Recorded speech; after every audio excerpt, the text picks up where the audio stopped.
100 days weight loss சேலஞ்சில் டே 21 இன்றைக்கி டே எப்படி போச்சுன்றதை வாங்க பார்க்கலாம்.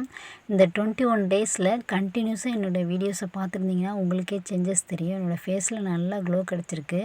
நம்ம வெயிட் லாஸ் பண்ணுறது வெயிட் லாஸ் மட்டும் ஆகாத நம்மளோட ஸ்கின்லேயுமே நல்ல ஒரு சேஞ்சஸ் தெரியும், நல்ல க்ளோ கிடைக்கும்.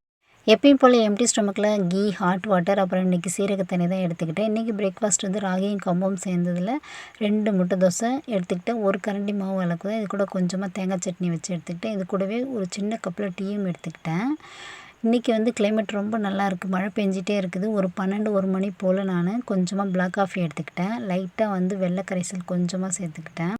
பிளாக் காஃபியில் மேக்ஸிமம் வந்து கேலரி கம்மி ரொம்ப, அதனால் வந்து நம்மளோட மெட்டபாலிசம் லெவலை இன்க்ரீஸ் பண்ணி ஃபேட் லாஸுக்கு ரொம்பவே ஹெல்ப் பண்ணுது. ஒரு இன்ஸ்டண்ட்டான புத்துணர்ச்சியுமே கிடைக்கும். கண்டிப்பாக ஒரு நாளைக்கு ஒரு தடவையாவது எடுத்துக்கிறதுக்கு ட்ரை பண்ணுங்கள். பிளாக் காஃபி வித்தவுட் சுகரோடு எடுத்துக்கோங்க, ரொம்பவே நல்லது. வெயிட் லாஸுக்கு ரொம்பவே ஹெல்ப் பண்ணும். ஃபஸ்ட்டு குடிக்கும்போது சுகர் இல்லாமல் குடிக்கிறதுக்கு முடியாது, கொஞ்சம் சுகர் சேர்த்து குடிக்க ட்ரை பண்ணுங்கள். அப்புறம் கொஞ்சம் கொஞ்சமாக சுகரை கட் பண்ணிக்கோங்க. இது ஒரு சூப்பர் ட்ரிங்க்குங்க வெயிட் லாஸ் பண்ணுறதுக்கு. மதியம் லஞ்சுக்கு வந்து கொஞ்சமாக சாதம், நிறைய காய்கறி போட்ட கூட்டு, காரக்குழம்பு, ஒரு முட்டை வச்சு எடுத்துக்கிட்டேன். லஞ்ச் வந்து கடைக்கு கொண்டு போயிட்டு அங்கே போய் தான் சாப்பிட்டேன். ஈவினிங் ஒரு 6 மேலே டர்மரிக் மில்க் தான் எடுத்துக்கிட்டேன். இப்போ முடிஞ்ச வரைக்கும் டீயை கொஞ்சம் கொஞ்சமாக கட் பண்ணிட்டேன். நைட் டின்னருக்கு வந்து அதே ராகி கம்பு போட்ட முட்டை தோசை, இது கூட கொஞ்சம் சைடிஷ் வச்சு எடுத்துக்கிட்டேன். நாளைக்கு பார்க்கலாம் ஃப்ரெண்ட்ஸ்.